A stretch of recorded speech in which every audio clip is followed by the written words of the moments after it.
emitir.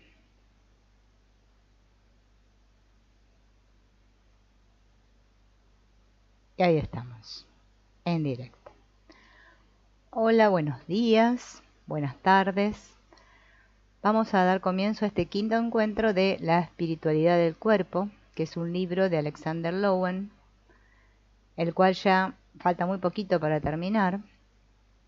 Lo estuvimos explorando ya en los otros 4 encuentros y habíamos quedado en esta parte que se llama la tranquilidad de espíritu. Cómo tener un espíritu tranquilo. Y el autor explica, ¿no?, que en el nivel físico, este conflicto entre el yo y el cuerpo ocasiona que perdamos esta armonía. ¿Se acuerdan que ya habíamos estado hablando del tema de la armonía, ¿no?, este desequilibrio?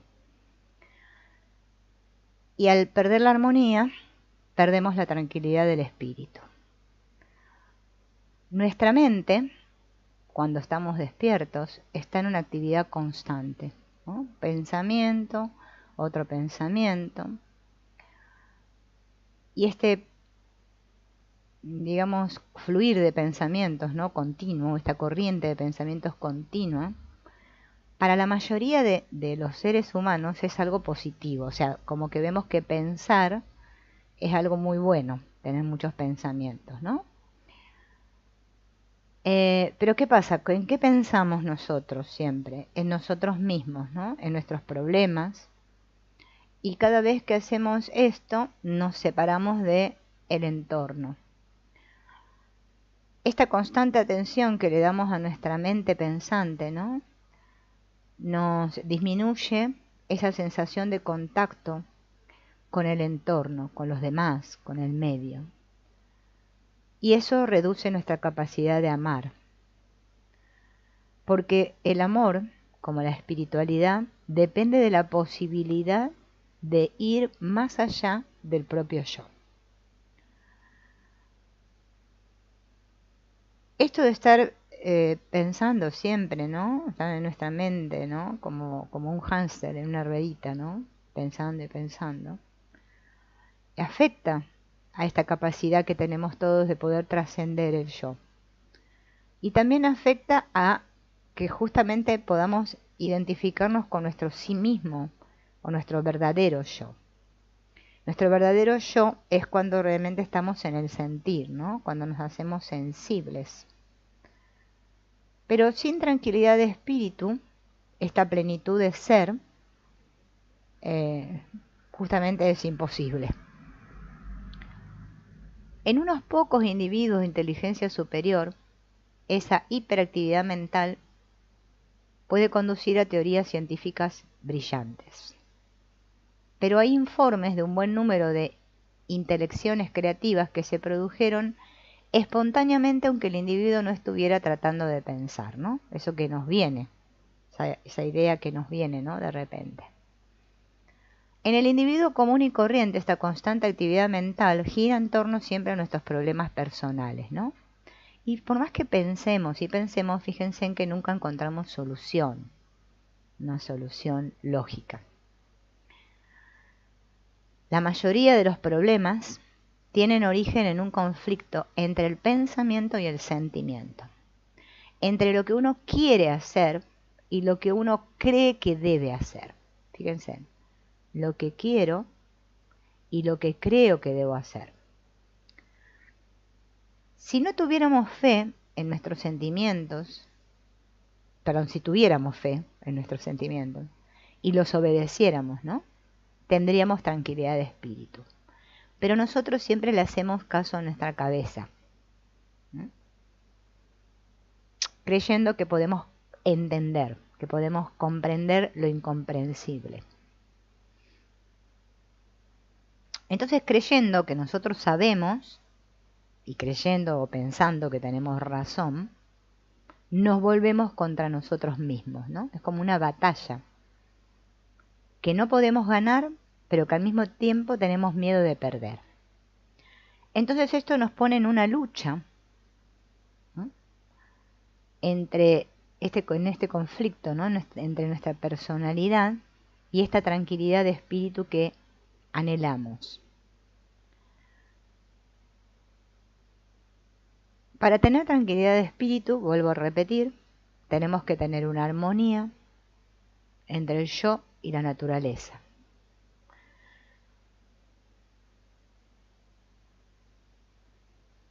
Bien, para distendernos necesitamos energía. Esta energía nosotros la necesitamos para todo nuestra vida. Es un continuo tomar energía y descargar energía, ¿se acuerdan? Para que se produzca este equilibrio. Si nosotros no nos apaciguamos, no podemos acumular estas energías que necesitamos para enfrentar las exigencias del mundo. Y para apaciguarnos tenemos que habitar plenamente nuestro cuerpo. Cuanto más habitamos nuestro cuerpo, menos vamos a depender exclusivamente de este yo consciente.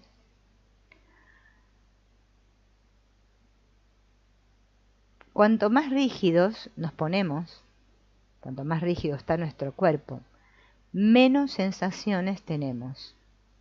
Y nuestro cuerpo se convierte en una máquina. El cerebro se vuelve más activo y el individuo comienza a basar su sentido del yo en lo que piensa, ¿no? En sus procesos mentales. El cuerpo se convierte en poco más que un aparato, ¿no? Para transportar la cabeza y llevar adelante los pensamientos. Entonces esta vida del individuo rígido se convierte en una lucha constante por encontrar la solución al conflicto interno que tiene. Durante el día el cerebro está agitado, durante la noche sigue preso el cerebro de esa sucesión, ¿no? Mediante sueños. En los sueños, que se representa el inconsciente, que quiere liberar ese conflicto y esa tensión y no puede.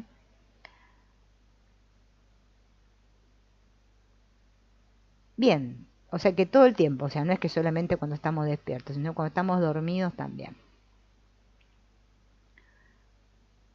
Este conflicto que tenemos todos es de un potencial creativo, pero a la vez es de un potencial destructivo. Un debate entre individuos que sustentan dos puntos de vista opuestos puede conducir a una comprensión más profunda. Una guerra entre ellos tendría consecuencias destructivas, independientemente de quién sea el que gana, ¿no? Ya los chinos hablaban de estas energías, ¿no? Ellos la nombran el yin y el yang. Y tenemos que reconocer que por mucho esfuerzo que hagamos, ¿no? En nuestras terapias, por ayudarnos a resolver estos conflictos y encontrar esa tranquilidad de espíritu, nunca la encontramos. Sentimos que fracasamos. ¿Por qué? Porque no habitamos, como dice el autor, nuestro cuerpo. No podemos leer nuestro cuerpo, ¿no? Toda esa falta de armonía está estructurada en nuestro cuerpo. Es decir, que primero me tengo que dar cuenta de cómo me siento. Para recuperar la armonía, ¿sí? Me tengo que tomar conciencia de cómo me siento, o sea, de lo rígido que estoy, de lo tenso, ¿no? Porque no todo se puede lograr solamente razonándolo. Todo esto que está enterrado, que está cristalizado, podríamos decir, en nuestro cuerpo, que es todo inconsciente, ¿no? Hay que traerlo a la conciencia. Bien.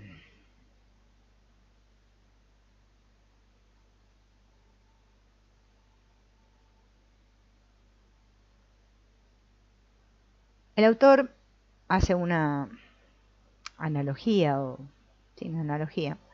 en lo que sucede, ¿no? A Dante Alighieri, en la Divina Comedia, que se encuentra perdido en el bosque, ¿no? Y que le apela a Beatriz, la protectora del cielo, ¿no? Cómo llegar a ese camino, ¿no? Cómo llegar a su hogar. y él le dice, ¿no? Virgilio, que aparece, que sería como su guía, que tiene que pasar por el infierno y el purgatorio, ¿no? Este recorrido es peligroso, pero si no lo recorre, no puede llegar a la luz, o sea, regresar a su hogar. Es como si nosotros, dice el autor, estuviéramos suspendidos entre el cielo y el infierno, ¿no? Un poco de cielo, un poco de infierno. Estamos felices, después estamos en el abismo. Pero nosotros no queremos incursionar en nuestro infierno personal, no queremos descender a las profundidades, eso nos da mucho miedo. Y para llegar a la luz tenemos que atravesar esa oscuridad, ¿no? Bien.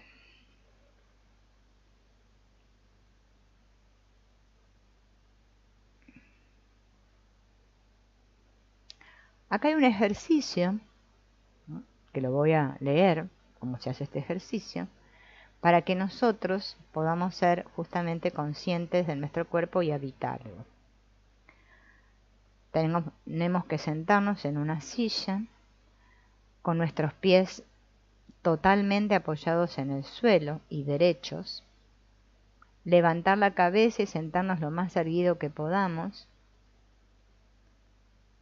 sentir la espalda en el asiento de la silla, dejar que los brazos descansen flojos sobre las rodillas,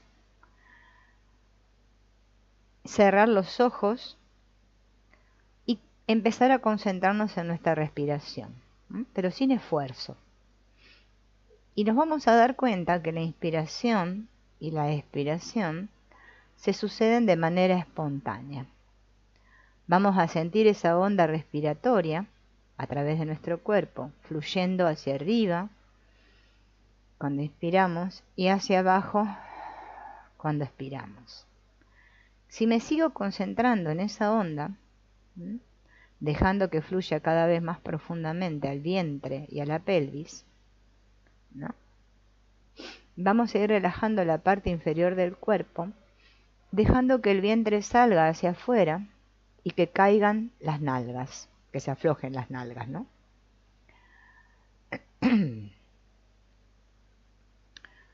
Hay que hacer este ejercicio más o menos unos 10 minutos y mantener la mente firmemente centrada en los movimientos de inspiración y expiración para percibir la pulsación básica del cuerpo. Tal vez sintamos, ¿no?, a través de todo el cuerpo, desde los pies hasta la cabeza.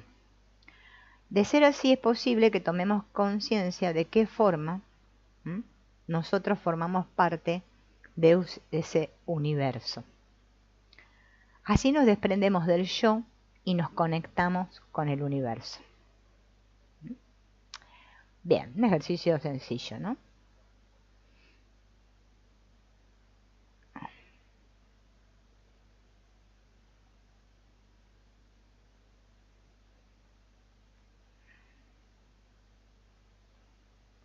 En el centro de cada uno de nosotros está ese alma animal instintiva de la que ya hablamos en los otros videos, ¿no?, que está en armonía con la naturaleza, con el mundo y con el universo.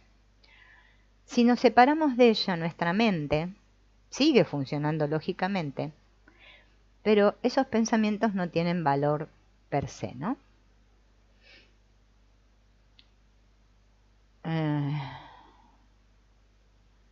Es como un canal, ¿sí?, que nos conecta el alma.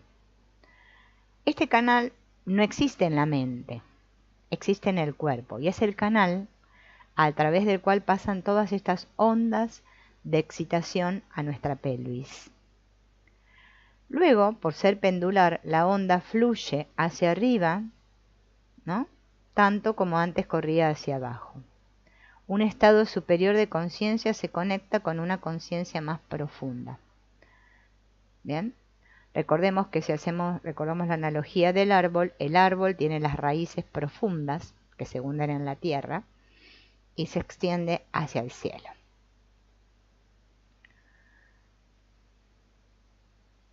Hay un dicho muy común que se llama, conocido, se llama no solo de pan vive el hombre, ¿no? Que implica que una persona necesita tener fe, además de tener el pan, que sería lo material para sobrevivir.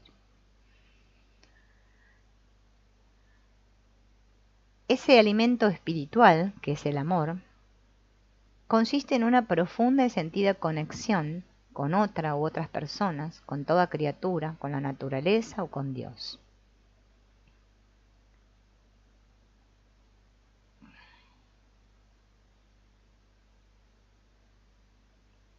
Bien. ¿Qué conexión existe entre el amor y la fe?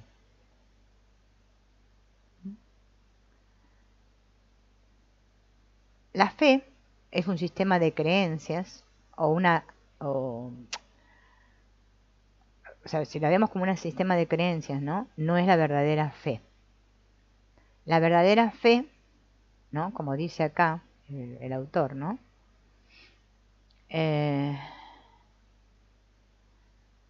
la intensidad del sentimiento que hay detrás de la creencia. El sentimiento puede ser el amor o la fe, ¿sí? Asociados con una fuerte onda o estado de excitación. El amor es un eficaz factor curativo, independiente de a quién se ame. O sea, ya el acto de amar de por sí tiene el efecto de curar. Si el amor es una sensación corporal y la fe una actitud corporal, podemos decir que todos somos capaces de sentir amor y fe. Es una aceptación inconsciente, ¿no? Del equilibrio. Este equilibrio, ¿no? Es estar en conexión con el todo.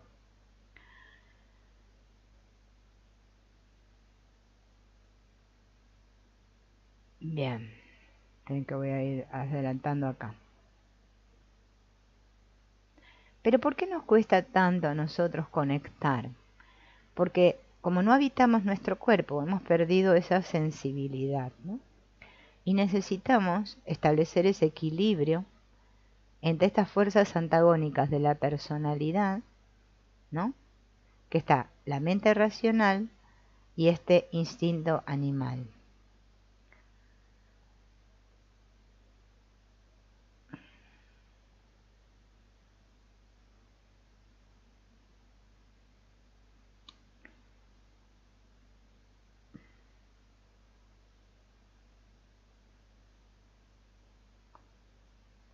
Acá él hace un ejemplo, ¿no? De la construcción de una casa, que siempre lo primero que tenemos que hacer son los cimientos, ¿no?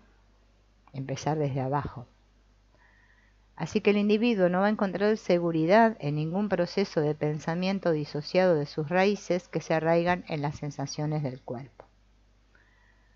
Ningún pensamiento será bueno para una persona a menos que también sea bueno para su cuerpo. Y acá cuenta una anécdota, el autor, ¿no? Que hace tiempo él tuvo una experiencia en la que se despertó una mañana en el que le cruzó un pensamiento por la mente, ¿no? Si eres franco contigo mismo, no le temes a la muerte. Y supe que ese pensamiento era bueno porque me hacía sentir bien. Fíjense, cuando nosotros el pensamiento está unido, ¿no? al sentimiento, o sea, mente, corazón, es que nos sentimos bien con eso que pensamos, ¿no? La noche anterior él había visto una película llamada Pelotón y sintió como que esa película le había inspirado ese pensamiento. En esa película los soldados norteamericanos no solo mataban a los vietnamitas, sino que se mataban entre ellos con el afán de negar su temor a la muerte. Reconocer y aceptar ese temor a la muerte les había permitido no verse dominados por ese temor y los volvió más humanos. Muchos individuos han enfrentado la muerte sin temor porque ser francos consigo mismos era más importante que vivir una mentira. Y ser franco o honesto con uno mismo significa conocer y aceptar todos los sentimientos que uno tiene. Bien.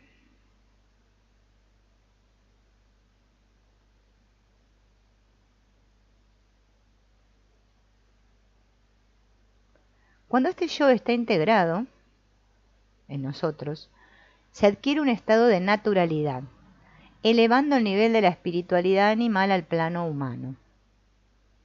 Es como que nosotros podemos... Acá me olvidé de hacer esto yo, con el sonido. Esperen que ya lo... Ahí está. Nosotros, dice el autor, ¿no? Esta relación que tenemos del yo o la mente con el cuerpo es compleja. Es muy compleja. La existencia misma de la voluntad implica que una persona puede actuar en contra de los deseos del cuerpo. Nuestro cuerpo nos pide algo y nuestra mente dice que no.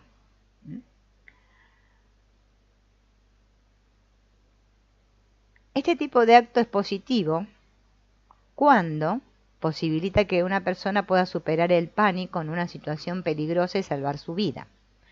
Pero es negativo cuando nos lleva a correr peligros innecesarios, a hacernos daño o a perder la vida. Esta voluntad nos permite ser creativos o destructivos, nobles o innobles, divinos o diabólicos. Por eso en todas las religiones, ¿no?, se machaca tanto con esto de que tenemos que elegir entre el bien y el mal, entre lo correcto y lo incorrecto.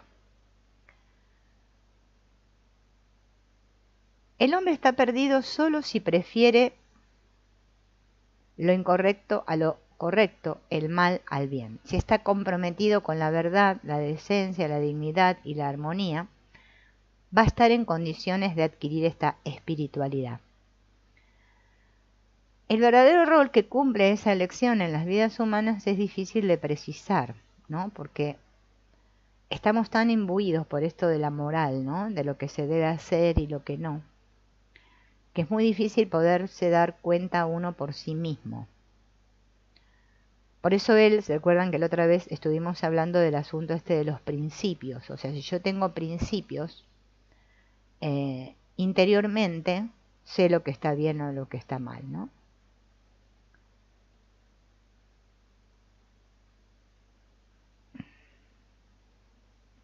Bien, esperen que toda esta parte ya la dijimos la vez pasada. Y la estoy pasando, ¿no?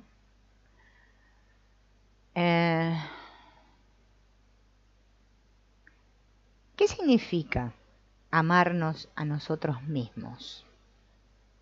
No es autoadorarnos, porque eso sería ser narcisistas.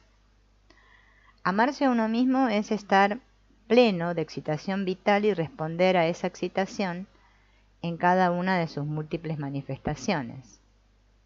Es amar la vida. Uno no puede amar plenamente a otro a menos que se ame a sí mismo. Sin amor por uno mismo, uno toma de la vida, pero no da nada, ¿no?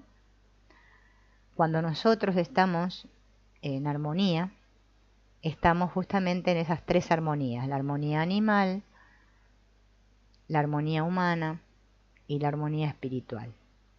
Solo lo podemos lograr esto siendo honestos con nosotros mismos, ¿no? Yo estuve subiendo, ¿no?, un libro que es de Alexander Lowen también. Bueno, Alexander Lowen es el creador de justamente la bioenergética, ¿no? Y él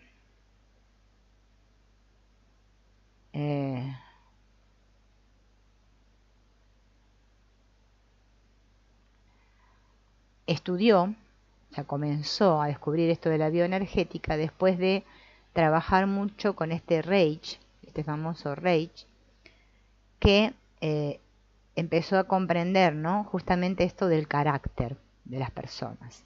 Yo subí varios videos ahí sobre el tipo de carácter, ¿no? Él en sus libros, bueno, cuenta, ¿no?, cómo fue toda su terapia con Reich para poder conectar consigo mismo, ¿no? Y a partir de ahí es donde él empezó a crear su propia terapia, ¿no?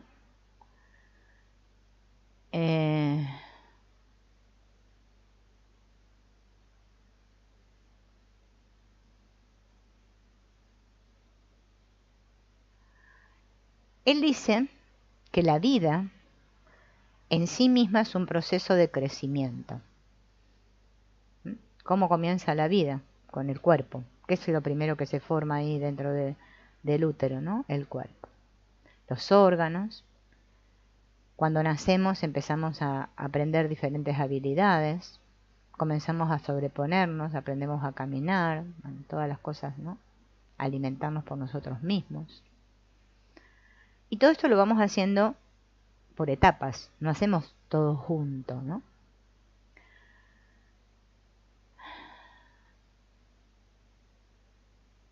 Y él en una ocasión, trabajando, ¿no? Alexander Lowen con este Reich, había encontrado una definición de felicidad y se la dijo. Él le dijo, la felicidad es la conciencia del crecimiento. Y Reich le dijo, bueno, no está mal esa definición.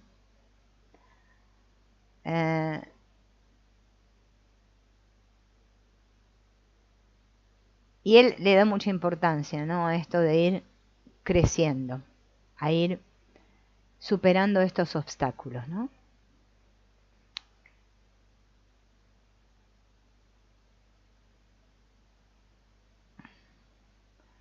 Él dice, ¿no? Que retrocediendo hasta este pasado, cada uno puede ponerse en contacto con estos conflictos que tenemos todos, ¿no? Que hicieron que nosotros nos construyéramos como una armadura para poder sobrevivir, todas estas defensas, ¿no?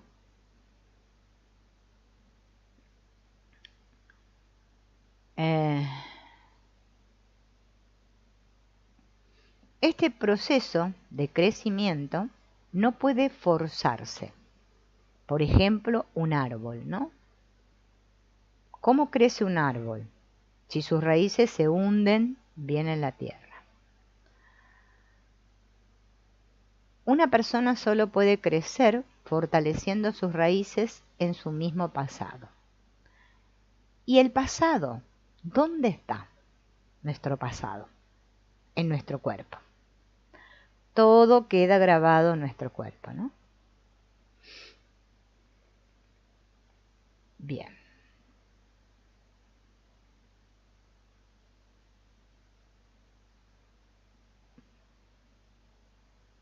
Bueno, él después va narrando acá, ¿no? Que se conecta con otras personas también. Y ahí es donde empieza a descubrir justamente esto del respirar, de justamente el arraigarse a la tierra, que es lo que estuvimos viendo, ¿no?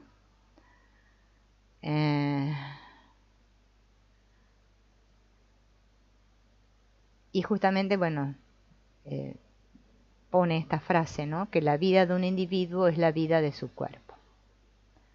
Como el cuerpo incluye la mente, el espíritu y el alma, vivir plenamente la vida del cuerpo es ser mental, espiritual y anímico. Si fallamos en estos aspectos, es que no estamos plenamente en nuestro cuerpo o con nuestro cuerpo. Tratamos a nuestro cuerpo como un instrumento o máquina, ¿no? Pero no somos conscientes, o sea, no estamos habitándolo a nuestro cuerpo. Eso es lo que él enseñó, a habitar nuestro cuerpo.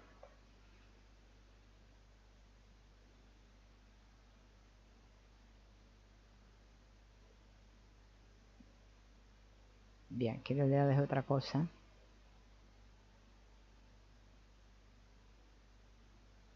Entonces, bueno, como les dije, él habla mucho, ¿no? De esto de la energía y dice que nuestra vida es un proceso de carga, descarga, circulación y movimiento.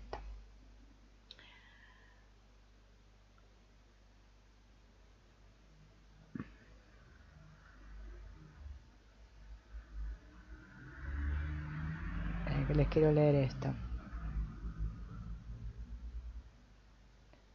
O sea que no es que yo solo tomo energía, sino que también tengo que aprender a descargarla.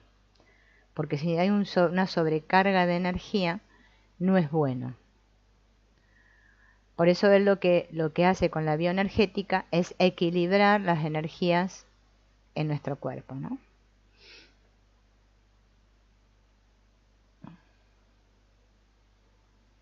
Cada vez que nosotros resolvemos un conflicto interno, sube nuestro nivel de energía.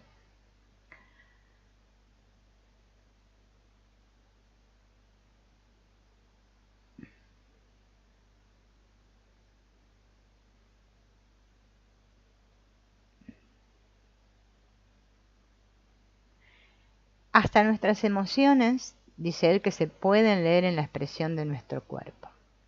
Él habla de que las emociones son hechos corporales, son movimientos o alteraciones dentro del cuerpo.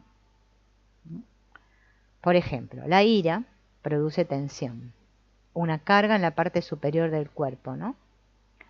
¿Por qué? Porque recuerden que el diafragma es el que divide el cuerpo, ¿no? Lo inconsciente de lo consciente. Cuando sentimos ira se concentra todo acá arriba, en los dientes, en los brazos, ¿no? Así que la actitud de una persona hacia la vida refleja justamente cómo está. Como él descubrió los distintos tipos de caracteres, ¿no?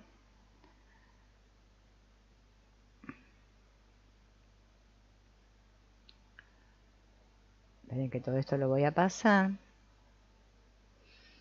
Y acá hay un ejercicio, ¿no? Que se los voy a leer, que está muy interesante para que hagamos, en el cual él habla de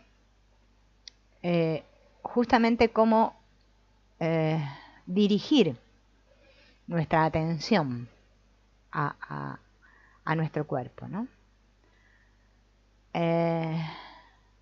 Dice que tenemos que apretar los dedos, ¿no? Estirados de una mano contra los de la otra, ¿no? Así, haciendo esto.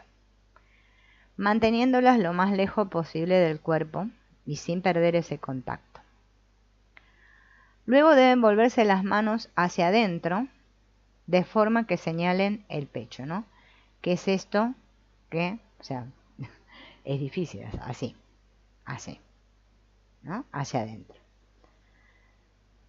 E irlas acercando sin que dejen de tocarse. O sea, tengo las manos, los dedos así, y me voy acercando a mi cuerpo con mis manos sin que dejen de tocarse.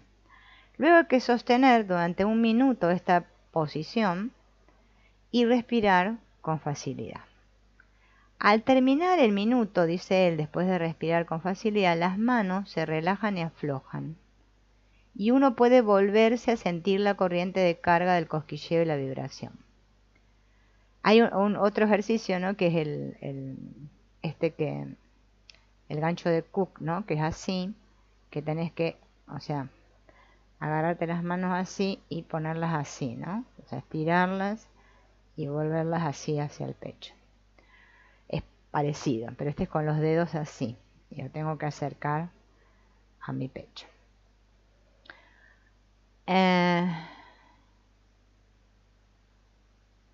Y puedo sentir entre mis manos, si mantengo 1 minuto esto así, la carga energética.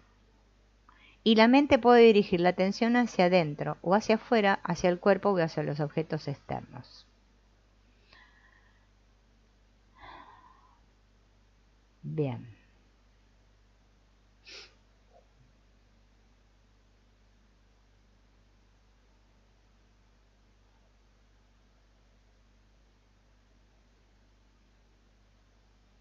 Miren que estoy buscando, ¿eh?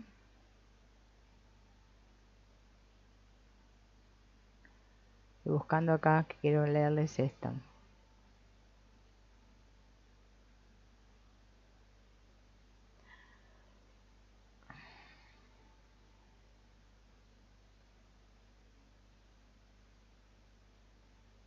Bueno, él va descubriendo, ¿no? Distintos movimientos, distintos ejercicios, donde él logra, ¿no? Que la persona conectando con la energía de su cuerpo pueda liberar todas esas tensiones, todo eso que le pasa, todos esos bloqueos que tiene, ¿no?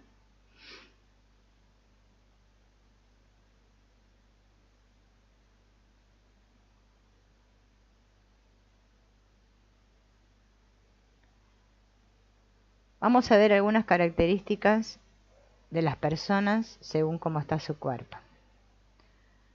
Estas anomalías que se presentan en el cuerpo, ¿no? Una persona rígida no cede ni se entrega en situaciones que requieren suavidad y afectividad. El individuo cuya espalda es demasiado blanda y flexible carece de la agresividad para hacer frente a las situaciones, ¿no? Es decir, que la mayoría de nosotros nos sentimos en desarmonía con el mundo. Él tiene este ejercicio, ¿no?, en el que hay que pararse y arquear la espalda hacia atrás. Y eso dice que nos devuelve la armonía. Bien.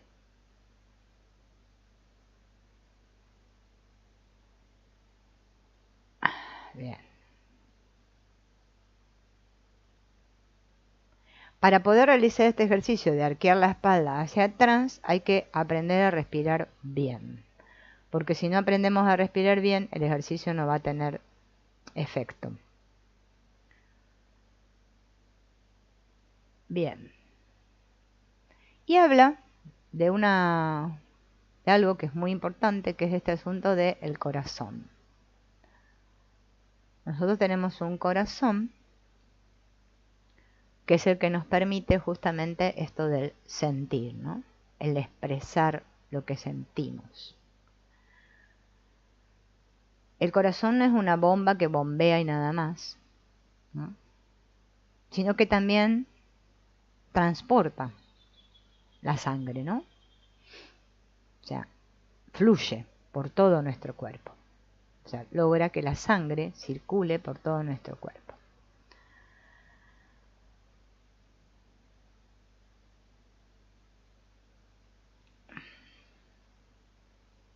El canal principal de comunicación del corazón es la garganta y la boca. Cuando nosotros somos pequeños, en el acto de mamar, del pecho materno, estamos implicando también nuestro corazón, ¿no? Es como él lo llama como que nuestra conciencia está en una expresión de amor, ¿no?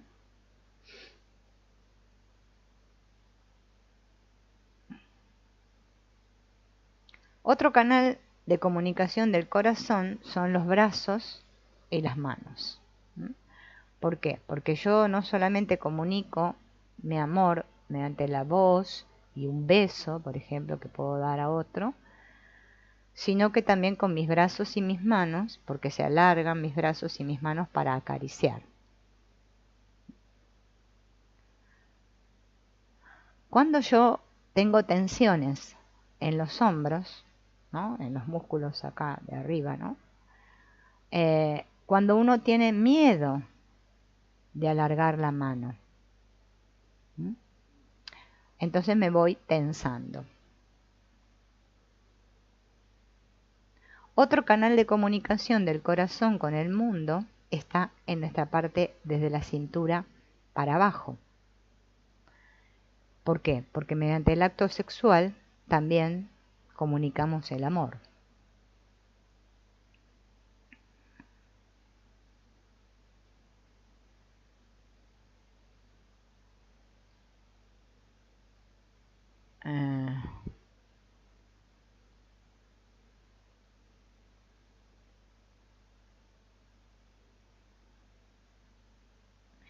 De nuestro corazón brota el calor que nos une con el mundo en el que vivimos, y ese calor es el sentimiento del amor.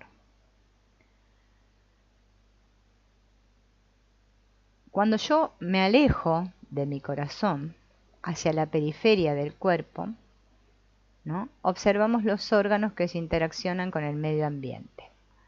Todo nuestro cuerpo, todo nuestro lenguaje corporal está lleno de expresiones que derivan de este significado, ¿no?, de cómo es nuestra personalidad. Fíjense en que ya nuestra cara nomás, ¿sí?, es lo que nosotros damos al mundo, que se acuerdan que ya lo vimos. Y en nuestro rostro, en nuestra cara, se ven nuestras emociones, si algo nos agrada o nos desagrada, si sentimos vergüenza o no, si damos la cara o no damos la cara. Así que esta expresión de nosotros mismos se proyecta a través del rostro y estas reacciones que ponemos en nuestra cara ante las diferentes situaciones.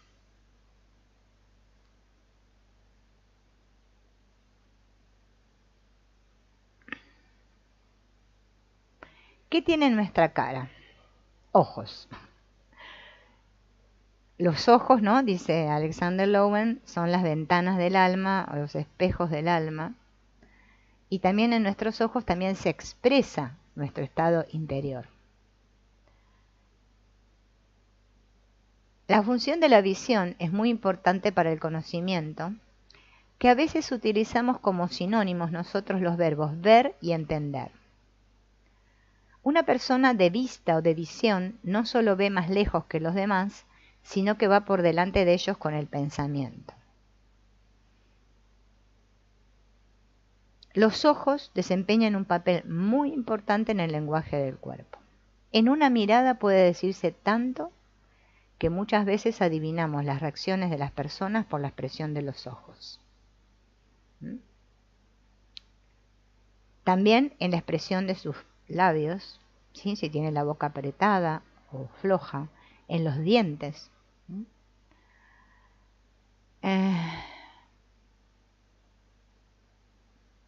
Y también con la voz. Mediante la voz descubrimos, ¿no?, cómo se siente esa persona. Los hombros, los brazos y las manos también contribuyen al lenguaje del cuerpo, porque la mano, que es el instrumento primario del tacto, ¿no?, tiene muchos corpúsculos táctiles y justamente estar en contacto significa justamente tocar, ¿no?, estar con el tacto,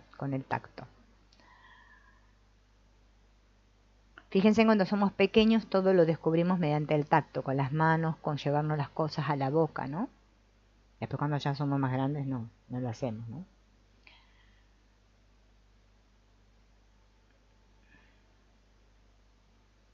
Pero también él le da importancia a lo que sucede en la parte de abajo de nuestro cuerpo, o sea, cómo pisamos, si pisamos fuerte, no pisamos fuerte, si estamos de pie, si estamos enraizados, si no estamos enraizados.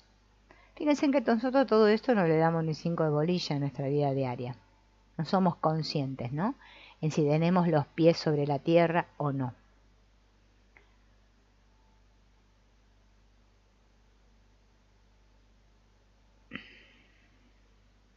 Esperen que acá les quiero leer esto.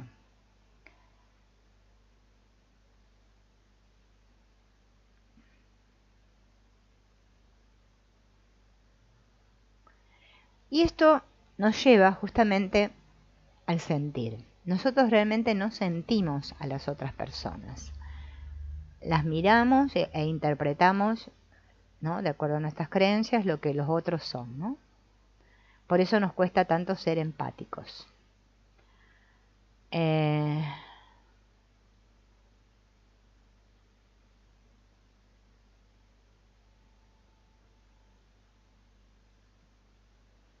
Supongamos que vemos a un individuo de pecho abultado, hombros erguidos y cejas levantadas.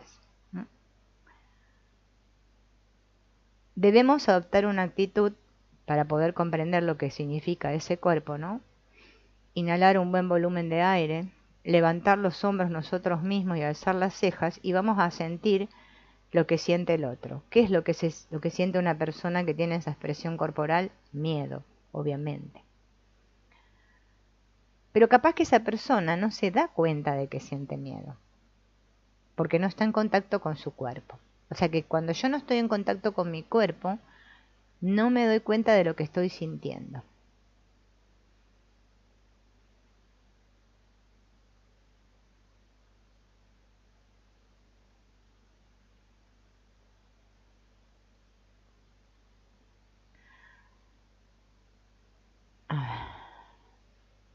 Hay pocos individuos, ¿no?, que en nuestra cultura justamente estén en contacto con el cuerpo y que estén libres de tensiones musculares. Casi todos sentimos tensiones musculares.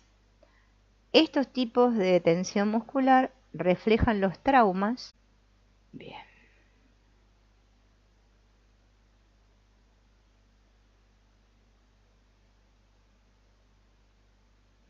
Tienen que esto voy a pasar porque esto no es interesante.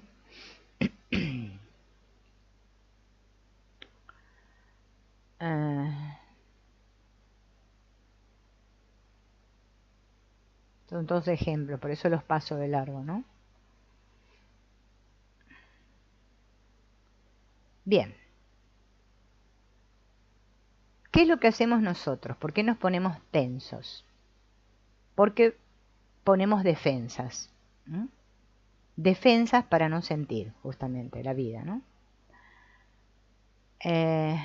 Estas defensas las vamos elaborando, como dije recién, a lo largo de toda nuestra vida, de nuestra infancia. Estas defensas cada vez se hacen más grandes. Y estas defensas justamente son como capas y capas que vamos poniendo. Y él habla de diferentes capas y dice que la capa exterior es la capa del ego, ¿no? Y esa capa del ego dice que justamente ahí, es que en la exterior, están todas nuestras defensas psíquicas. ¿No? Estas defensas, ¿cuáles son? La negación, la proyección, el reproche, la desconfianza y las racionalizaciones e intelectualizaciones. La capa muscular, que es la que sigue, ¿no? Si hablamos desde afuera hacia adentro, es a donde, debido a esas defensas, se va tensando todos nuestros músculos. ¿Mm? Para poder justificar esas defensas del ego. ¿Mm? Y protegernos. O sea que esa capa muscular me protege contra la del ego. ¿Sí? Como yo no me puedo expresar, no puedo expresar eso que tengo reprimido, hago esta otra capa, que es la muscular, me tenso, y así yo creo que me estoy protegiendo más. Luego de la del ego y la muscular, viene la capa emocional. ¿Mm? Ahí tengo todas mis emociones reprimidas. Todo, la tristeza, el dolor, el pánico, todo. Y después, ¿cuál es la que viene? El corazón, el centro, ¿no? Ahí está el amor. O sea que fíjense en que ese centro está rodeado por tres capas. La emocional, la muscular y la del ego. Imagínense en cómo accedemos ahí, ¿no?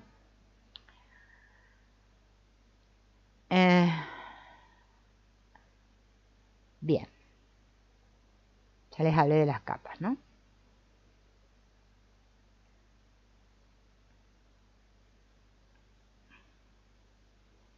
Hoy en día, casi todos, creo que la mayoría de todos nosotros, sentimos este sentimiento de decir, ay, qué ansioso que estoy ansioso. Bien. Todo esto se debe justamente a estas defensas psíquicas, musculares, emocionales, ¿no? Que hemos construido a lo largo de toda nuestra vida.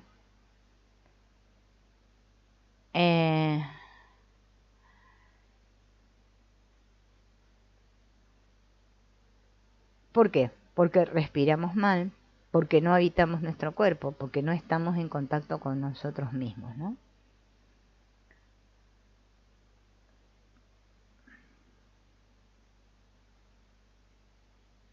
Esta palabra ansiedad viene justamente de Angst, que es una palabra alemana que significa ahogo.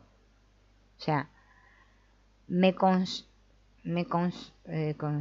constriño tanto, ¿no? Me tenso tanto que me ahogo en mis propias emociones, músculos y personalidad.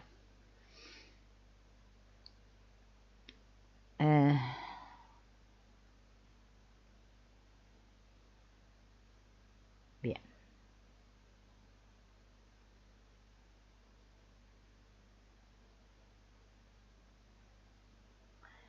Las tensiones se producen en el diafragma, en la cintura y en el cuello. Son los lugares, esas zonas que dividen nuestro cuerpo en tres, ¿no? El cuello, que separa la cabeza del torso, la cintura, ¿no? Que separa el torso de la parte para abajo, ¿no? Esos espacios, ¿no? Esos lugares, ¿no? Donde está el diafragma, acá también, justamente se contraen, ¿no? Para no tener esa ansiedad. Entonces, ¿qué hacemos? Comenzamos a respirar mal, a retener nuestra respiración.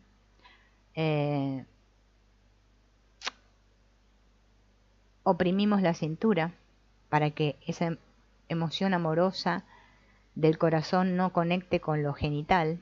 Además, empezamos a poner defensas, bloqueos, bloqueos, bloqueos y bloqueos, ¿no?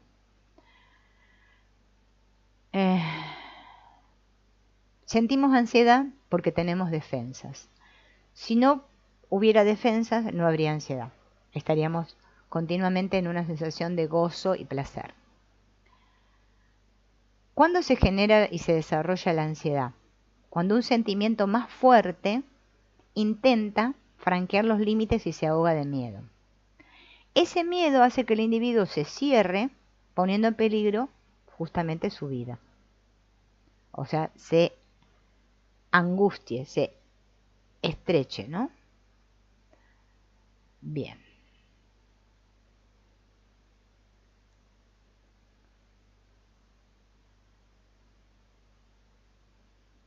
Acá les quería decir esto, que esto está importante, ¿ven?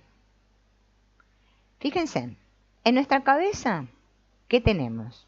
El cerebro, los receptores sensoriales, la nariz, la boca.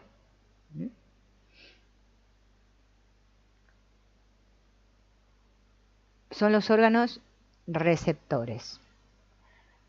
Del cuello para abajo tenemos los brazos, ¿sí? Espera que se me perdió acá. Del vientre para abajo, ¿no? Tenemos el vientre y la pelvis. De aquí para abajo todo tiene que ver con el dar. De aquí para arriba tiene que ver con el tomar, ¿no? Con el captar el oxígeno, los alimentos, recibir las sensaciones, ¿no? O sea que de aquí tomo y por aquí descargo, ¿no? Las piernas son órganos de descarga. Entonces, para poder estar en equilibrio, como dice él, tiene que haber un equilibrio entre lo que tomo y lo que descargo, ¿no? Tomar y dar. Cuando no hay equilibrio, me siento ansioso.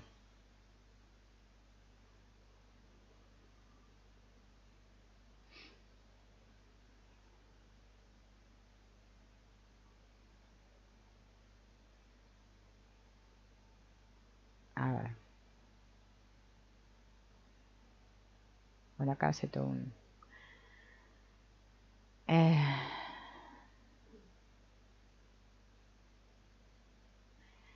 Como nosotros siempre estamos en busca o en búsqueda del placer y tratamos de evitar lo que nos duele, esta situación de buscar placer, este ir hacia una situación, ¿no?, que contiene una promesa de placer, cuando se encuentra con una de amenaza, de dolor, hace que yo experimente ansiedad. O sea, lo que quiero y lo que creo que debería. Lo que realmente quiero y lo que creo que debería hacer. Estos son ideas contradictorias que hacen que nuestro organismo se tense y experimentemos ansiedad. Por eso estamos todos neuróticos, ¿no? Por eso hay diferentes problemas de personalidad. Todas estas defensas, el autor las trata, ¿no?, como estructuras del carácter, que yo ya subí los videos ahí de los distintos tipos de carácter, ¿no? El carácter sería un patrón fijo de conducta, ¿no? Es como el individuo administra su búsqueda de placer. El carácter es además una actitud psíquica. Y este carácter está estructurado en nuestro cuerpo en forma de tensiones musculares, inconscientes, ¿no?, que bloquean y limitan este impulso hacia afuera.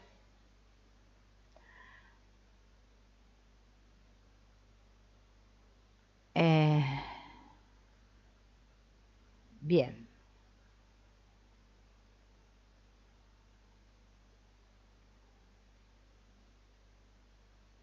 Ven que esto todo lo voy a pasar. No. Así que él habla de que existen distintos tipos de caracteres, ¿no?, que ya los subí ahí a YouTube, todos los tipos de caracteres, que son el esquizoide, el rígido, el masoquista, el oral, y creo que el esquizofrénico también, ¿no?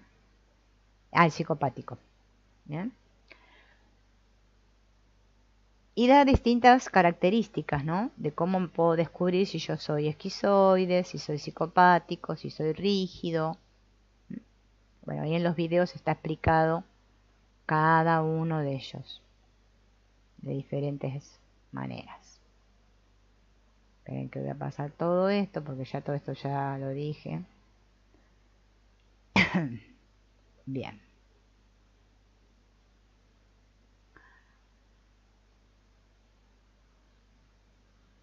Bueno, hay un autor llamado Adolf Portman, que era un biólogo, que llegó a la conclusión de que una vida interior rica depende de justamente ese grado de yoísmo que acompaña a una autoexpresión exuberante. Esta afirmación sugiere que hay una interrelación entre tres elementos en nuestra personalidad: la vida interior, la expresión externa y el yo. Esto él lo representa como un triángulo. Imaginemos un triángulo, ¿no?, en que en la punta del triángulo estaría el yo, ¿no?, en uno de los vértices la vida interior y en el otro vértice la autoexpresión y en el centro del triángulo la personalidad. Cuando está bloqueada o limitada la autoexpresión, el individuo puede compensar esto proyectando una imagen de su ego, ¿no? Entonces, para eso, ¿qué usa el individuo? El poder. Por ejemplo, un gran ejemplo de esto es Napoleón. Al ir avanzando en edad, ¿no?, dice que a Napoleón se le fue acortando la estatura porque la cabeza se le hundió entre los hombros. Era un emperador con mucho poder, Napoleón. ¿Por qué reflejaba eso? Porque se sentía tan inferior, ¿no?, que no podía expresar lo que él sentía, ¿no? Si Napoleón hubiera sido capaz de cantar y bailar, no habría necesitado justamente crear tantos ejércitos para demostrar su poder y pelear contra otros. Otro ejemplo de compensación puede verse en un individuo que necesita tener una casa grande, ¿no?, un automóvil caro, muchas posesiones, ¿no?, para imponerse a su sentido interno de pequeñez. Su capacidad de autoexpresión es la que aspira, pero sigue siendo pobre en su vida interior, ¿no?, en su manera de expresarse. Por eso necesito adquirir cosas para poder llenarme, ¿no?, poder compensar eso que me falta por dentro. Entonces, los campos principales de autoexpresión son el movimiento, la voz y los ojos. Las personas se expresan a través de estos tres campos, simultáneamente: el movimiento, la voz y los ojos. Si estamos tristes, lloramos, la voz se pone solloza, el cuerpo puede, hasta cuando lloramos, ¿no?, hacer como estremecimientos. La ira, ¿no?, son movimientos corporales con ciertos ruidos también, y me pongo todo tenso, ¿no? Bien. Y esperen que todo esto lo voy a no decir porque son ejercicios, ¿no?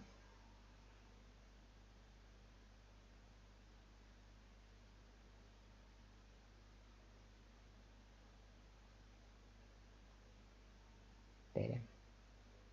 Todo esto lo voy a sacar.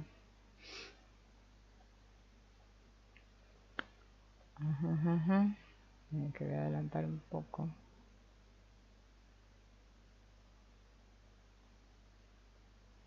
Voy a ir a la parte última que quiero.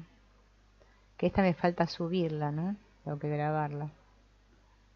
Justamente. Pero ya acá me pasé mucho. Acá estoy. Bien.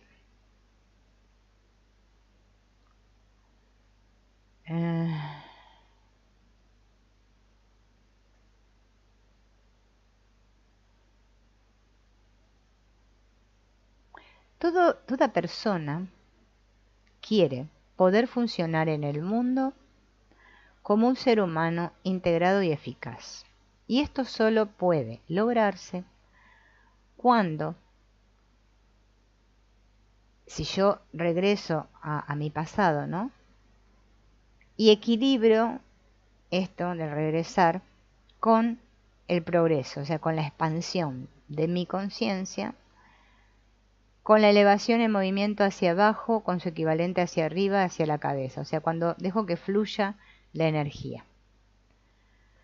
O sea, yo puedo retroceder en el tiempo, ir a mi pasado, pero justamente para avanzar en el presente, ¿no?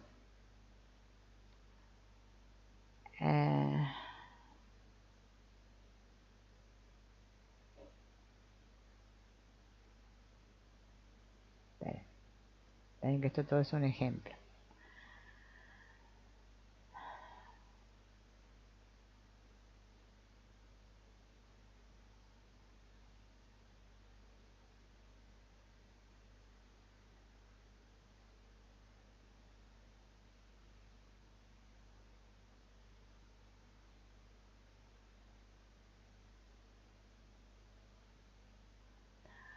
Esto del equilibrio, fíjense, que implica una dualidad.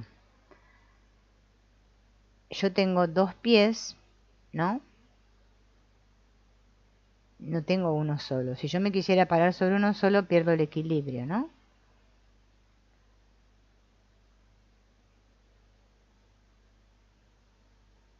Si yo no puedo activar las dos piernas simultáneamente, o sea, una después de la otra, no puedo activar, no puedo avanzar, digamos, ¿no?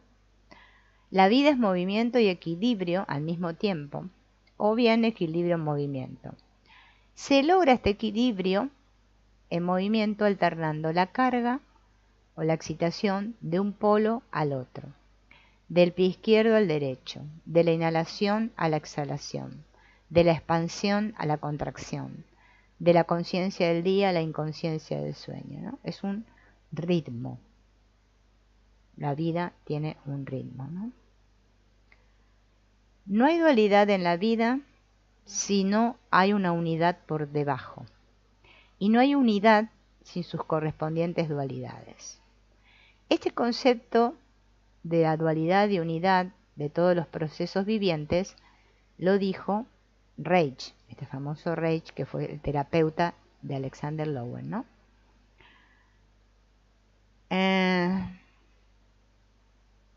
Él decía que las dualidades son siempre antitéticas.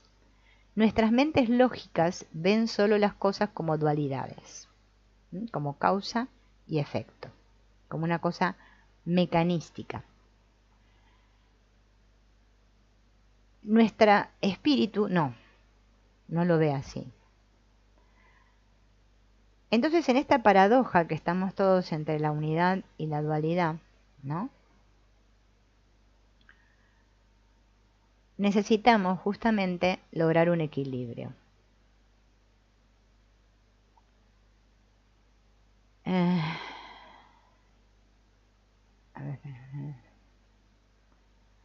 Desde el punto de vista de la conciencia, lo único que pueden conocerse son dualidades.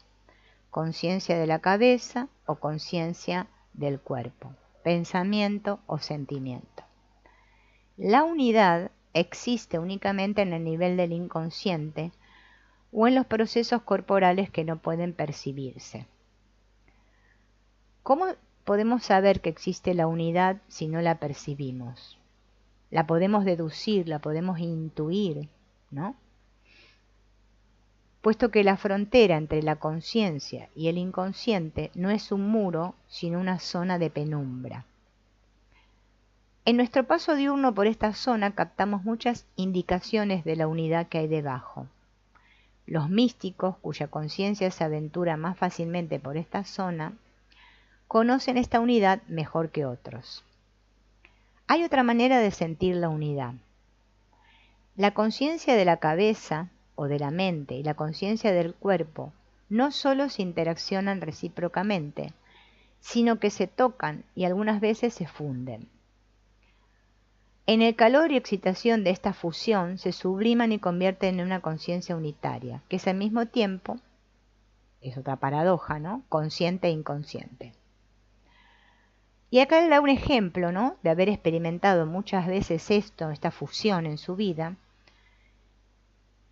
que cuenta que cuando él era niño, lo excitaba tanto, ¿no?, presenciar un juego, ¿no?, que no podía distinguir en un momento dado si estaba soñando, que estaba presenciando ese juego, o estaba despierto. Y él tenía que pellizcarse para averiguarlo.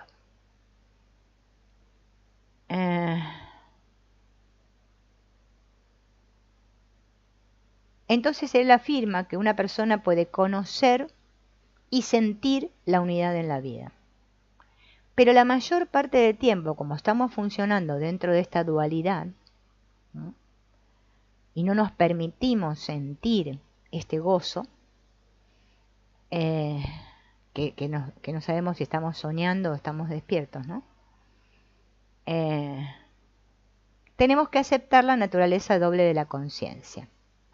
No hay éxtasis únicamente en uno de los dos lados. Tienen que juntarse los opuestos para crear esta chispa de la fusión.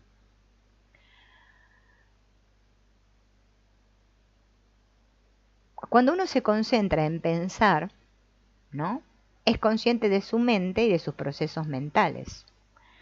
Como el pensamiento es único, el sujeto comprende que tiene una mente propia, ¿no? Dice mi mente, mis pensamientos.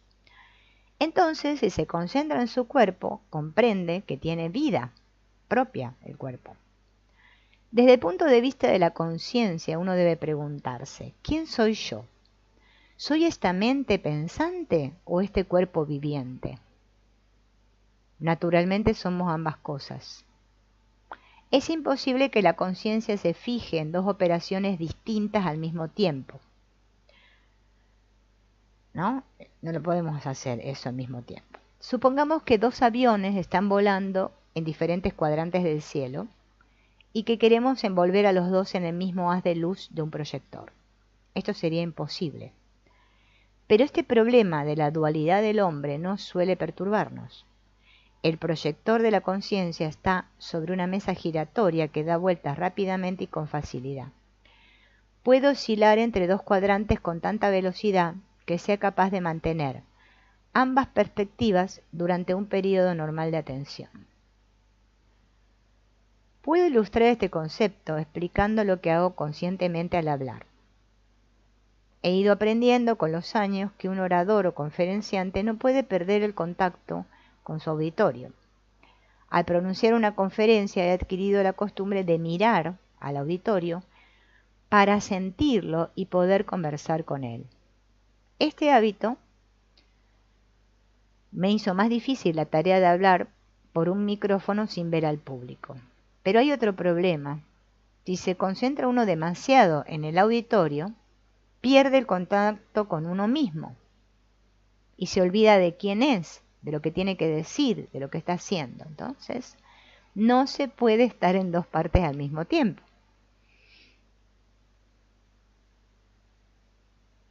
Por eso hay que levantar la vista hacia el auditorio, dice él, de vez en cuando.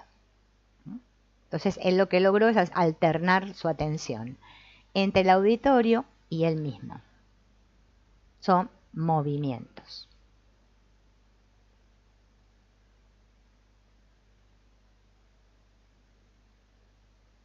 Es como caminar.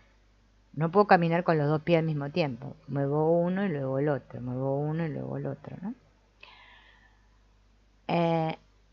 Él cree en el valor de la dualidad a nivel consciente, porque sin ella no podríamos movernos tan fácilmente y eficientemente para hacer las diversas cosas de la vida, ¿no? Lo que hay que hacer es alternar la concentración del cuerpo con la de la mente, tratando de desarrollar la conciencia para poder abarcar esos dos aspectos y ser conscientes de los dos campos, ¿no? Del cuerpo y de la mente.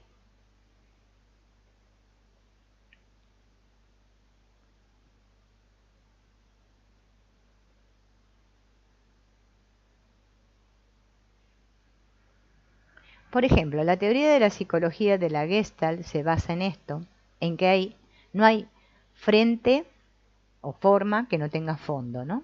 Ni figura que no exista en un fondo, ni cualidad sin su opuesto. En la personalidad esto significa que no hay pensamiento sin el marco del sentimiento en que se produce. Pero al concentrar la luz de la conciencia en el pensamiento, el resto del campo se hunde en las tinieblas y perdemos el sentimiento que motivó la idea. Podemos examinar nuestro sentimiento y comprobar que se armoniza con nuestro pensar. Sin embargo, no es raro que haya conflicto entre pensamiento y sentimiento. Pero la experiencia es que sí, que hay conflicto. No hay conflicto, pero nosotros lo experimentamos como un conflicto, ¿no?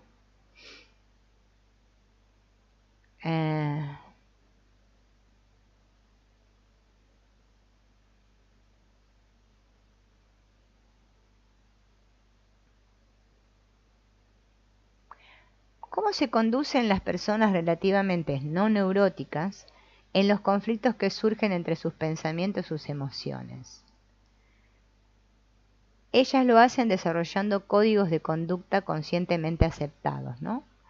Que son lo contrario de patrones inconscientemente estructurados de comportamiento.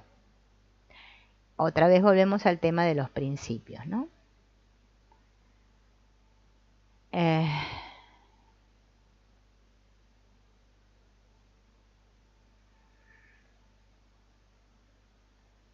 A ver, esperen que yo...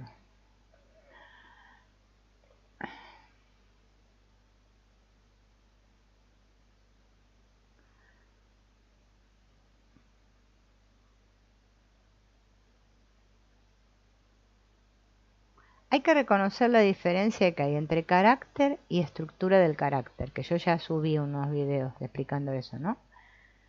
La estructura indica que el patrón de conducta del individuo no está conscientemente determinado, sino que ha quedado fijado inconscientemente y rígido a nivel del cuerpo.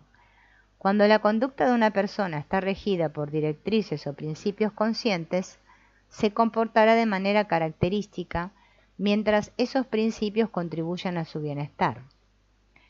El concepto de principio se menciona raramente en la teoría de la personalidad.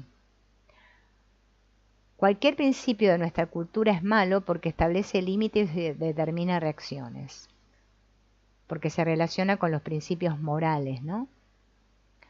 Y esto es de lamentar, porque los principios constituyen la marca de una persona que ha alcanzado un nivel superior de conciencia.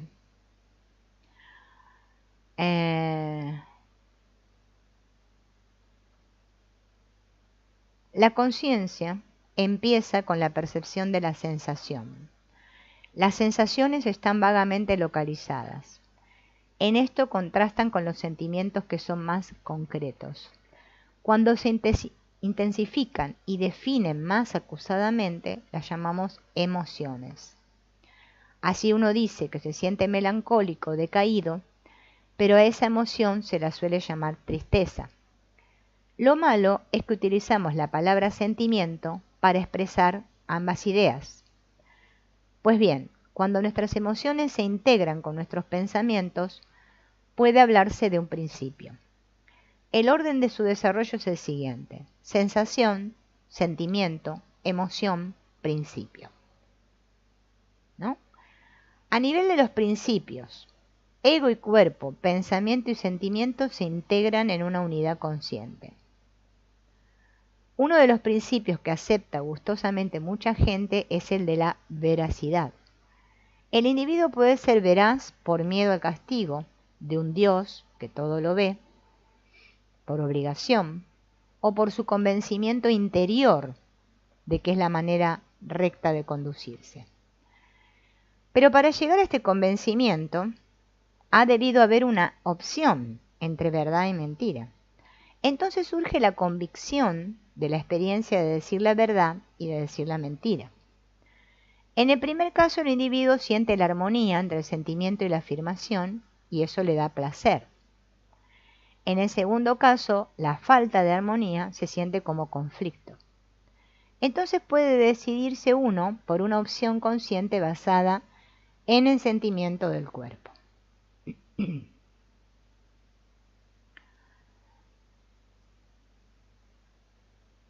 Bien.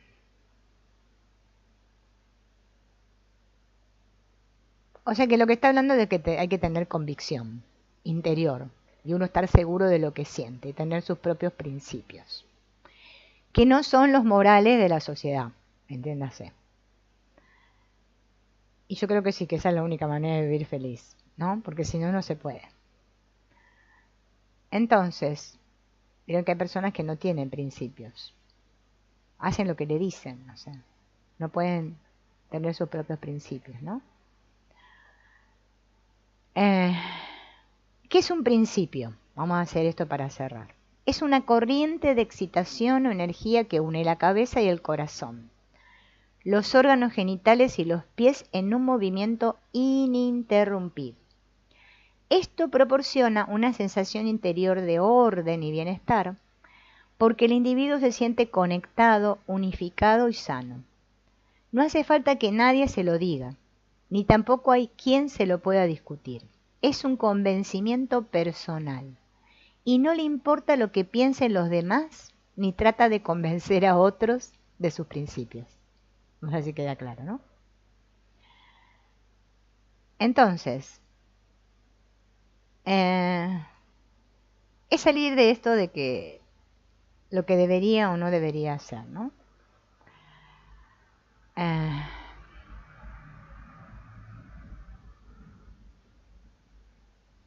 Dice que en 1944 él escribió un artículo sobre la sexualidad de los adolescentes en una revista, y por aquel tiempo se consideraba peligroso salir en defensa del derecho de los adolescentes a la satisfacción sexual.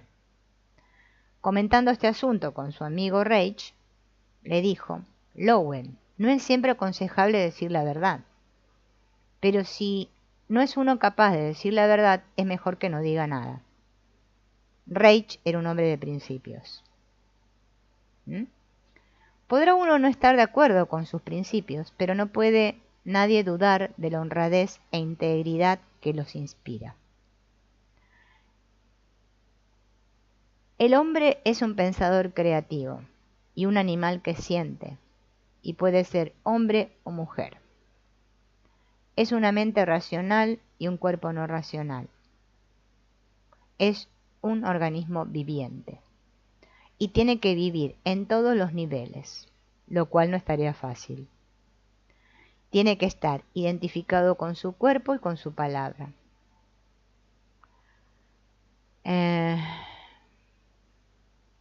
Tiene que empezar por ser su cuerpo. Tú eres tu cuerpo, pero aquí no termina la cosa. Es preciso acabar siendo la palabra. Tú eres tu palabra. Ahora bien, la palabra debe proceder del corazón, ¿no? Esto nos recuerda lo que enseñaba Jesús, ¿no? Hola, Luz Marina. ¿Qué decía Jesús, no? No es lo que por la boca entra lo que contamina al hombre, sino lo que de su boca sale, porque de su corazón procede. Donde está tu atención, estás tú. Bien, perfecto. Aquí le damos por cerrado a esta charleta. este encuentro de la espiritualidad del cuerpo. Y voy a ver qué otro... Bueno, a la tarde voy a ver si hago el de las constelaciones y el curso de milagros. Y para cerrar el mes de febrero, ¿no? Y bueno, después veremos si hacemos otro directo de otro tema más.